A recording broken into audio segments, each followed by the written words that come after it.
Naše škola má za sebou náročný rok. Oslavovala totiž své 70. narozeniny. A v rámci toho se uskutečnilo spoustu, teď už můžu říct, úspěšných akcí. Je velice zajímavé, jak nenápadně vznikají velké věci. Vyvrcholením našich narozeninových oslav byl velký koncert v květnu.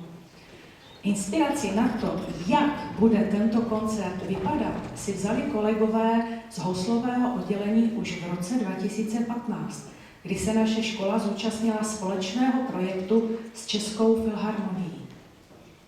Naši žáci si měli možnost po ročním nácviku zahrát společně s dalšími žáky ze Zušek z celé republiky s Českou filharmonií pod taktovkou Jiřího Bělohlávka. Koncert v pražském Rudolfinu byl nezapomenutelný, jak pro nás v hledišti, tak určitě i pro žáky samotné. A právě zde vznikl nápad vytvořit něco podobného i pro naše oslavy. Co kdybychom oslovili členy Zlínské filharmonie?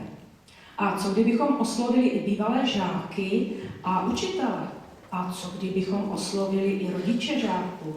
A připojme i zpívání a nápady se kupily, postupně se začaly realizovat a výsledkem bylo, že v jednom okamžiku tu na tomto pódiu hrálo a zpívalo najednou 130 lidí. Já můžu říct, že jsem byla účastná a dodnes mě běhá mráz po zádech, protože to byl opravdu neskutečný zážitek.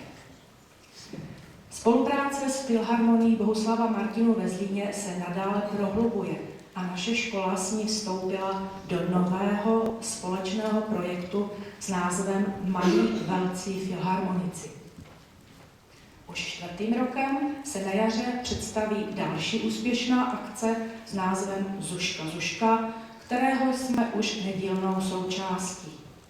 A nově jsme se letos zapojili do projektu Zuš Open, který vyhlásila nadace Magdaleny Kožené na podporu základních uměleckých škol. Vidíte, že se nebojíme ani velkých a náročných úkolů. Už nyní se naplno pracuje na přípravách na všechny zmiňované akce. A já věřím, že výsledek se bude líbit nejen vám, posluchačům, ale i žákům samotným, kteří tímto získají cenné zkušenosti a nové zážitky.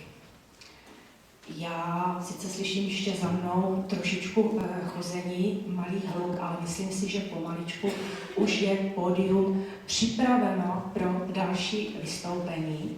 A blok, kde se vám představí naše žákovské soubory, otevře ten největší, a to je soubor kytarový.